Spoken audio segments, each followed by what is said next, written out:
ರಾಜ್ಯದಲ್ಲಿ petrol diesel ಅಭಾವ ಇಲ್ಲ.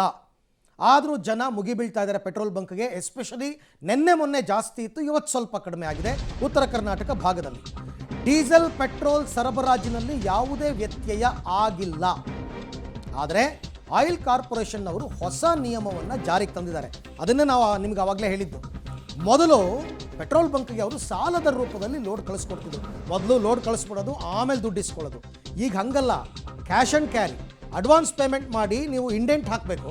ಇಂಡೆಂಟ್ ಹಾಕಿದ ಮೇಲೆ ಅವ್ರು ನಿಮಗೆ ಪೆಟ್ರೋಲ್ ಬಂಕ್ಗೆ ಪೆಟ್ರೋಲ್ ಕಳಿಸ್ಕೊಡ್ತಾರೆ. ಹೀಗಾಗಿ ಕೆಲವರಿಗೆ ಅಡ್ವಾನ್ಸ್ ಪೇಮೆಂಟ್ ಮಾಡೋದು ಕಷ್ಟ ಆಗಿದೆ. ಅವರು ದುಡ್ಡು ಕಟ್ಟಿಲ್ಲ, ಆಯಿಲ್ ಕಳಿಸಿಲ್ಲ, ಪೆಟ್ರೋಲ್ ಕಳಿಸಿಲ್ಲ. ಕೆಲವು ಕಡೆ ನೋ ಸ್ಟಾಕ್ ಬೋರ್ಡ್ ಬೀಳೋದಕ್ಕೆ ಇದೇ ಕಾರಣ. ಆದರೆ ನಮ್ಮ ಹತ್ರ ಸ್ಟಾಕ್ ಇದೆ. ಯಾರು ಅಡ್ವಾನ್ಸ್ ಪೇಮೆಂಟ್ ಮಾಡ್ತಾರೋ ಅವರಿಗೆ ಪೆಟ್ರೋಲನ್ನು ಸರಬರಾಜು ಮಾಡ್ತಾ ಇವೆ ಆಯಿಲ್ ಕಂಪನಿಗಳು. ಡೀಸೆಲ್ ಪೆಟ್ರೋಲ್ ಎರಡೂ ಅಷ್ಟೇ. ಸುಮ್ಮನೆ ಗಾಬರಿ ಬೀಳಬೇಡಿ. ಎಲ್ಲೋ ಒಂದು ಕಡೆ ನೋ ಸ್ಟಾಕ್ ಬೋರ್ಡ್ ಬಿತ್ತು ಅಂದರೆ ಅದಕ್ಕೆ ಕಾರಣ ಬೇರೆ ಇದೆ.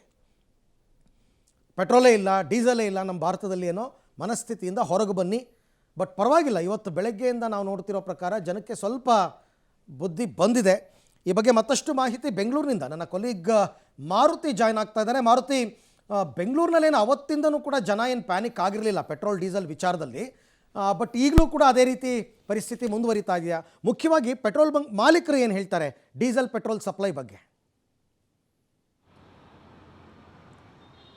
ಖಂಡಿತ ಅರವಿಂದ್, ನಾನೀಗ ಪೆಟ್ರೋಲ್ ಬಂಕ್ ಮುಂಭಾಗದಲ್ಲೇ ನಿಂತಿದ್ದೇನೆ. ಮುಂಭಾಗದ ದೃಶ್ಯಗಳನ್ನ ತೋರಿಸ್ತಾ ಅದ್ರ ಬಗ್ಗೆ ಹೇಳ್ತಾ ಹೋಗ್ತೀನಿ.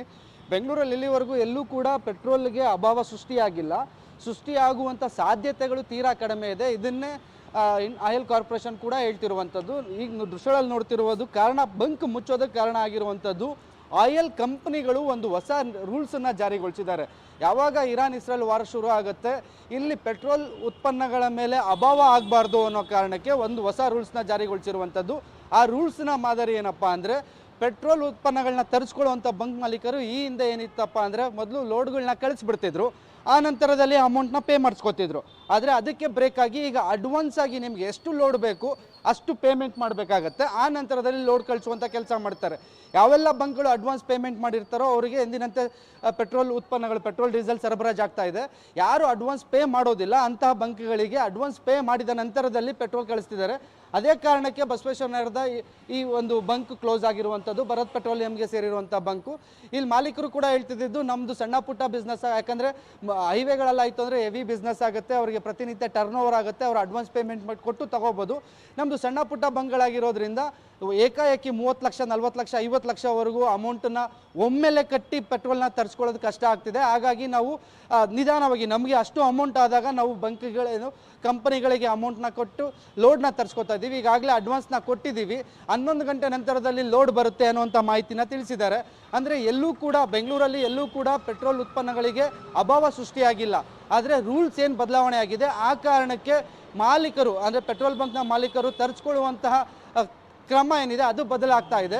ಅವರು ಅಡ್ವಾನ್ಸ್ ಪೇಮೆಂಟ್ ಮಾಡಿದ ನಂತರದಲ್ಲೇ, ಬರೀ ಇದೊಂದು ಬಂಕ್ ಮಾತ್ರ ಅಲ್ಲ, ಎಲ್ಲ ಬಂಕ್ಗಳಿಗೂ ಇದೇ ರೂಲ್ಸ್ನ ಈಗ ಆಯಿಲ್ ಕಾರ್ಪೊರೇಷನ್ ಅವರು ವಿಧಿಸಿರೋದ್ರಿಂದ ಬಂಕ್ಗಳಿಗೆ ಬಂದು ಹೋಗುವಂಥ ಏನು ಪೆಟ್ರೋಲ್ಗಳು ಅಡ್ವಾನ್ಸ್ ಪೇಮೆಂಟ್ ನಂತರದಲ್ಲಿ ಬರ್ತಿದೆ. ಹಾಗಾಗಿ ಈ ರೀತಿಯ ಒಂದು ಬಂಕ್ಗಳು ಕ್ಲೋಸ್ ಆಗಿರುವಂಥ ದೃಶ್ಯಗಳು ಕಾಣಿಸ್ತಿರುವಂಥದ್ದು. Arvind, right, thank you Maruti. ತಮ್ಮ ಎಲ್ಲ ಮಾಹಿತಿಗಾಗಿ ಧನ್ಯವಾದ. ರಾಜ್ಯಾದ್ಯಂತ ಇದೊಂದೇ ರೀಸನ್, ಇನ್ನೇನೂ ಇಲ್ಲ, ಅಷ್ಟೇ.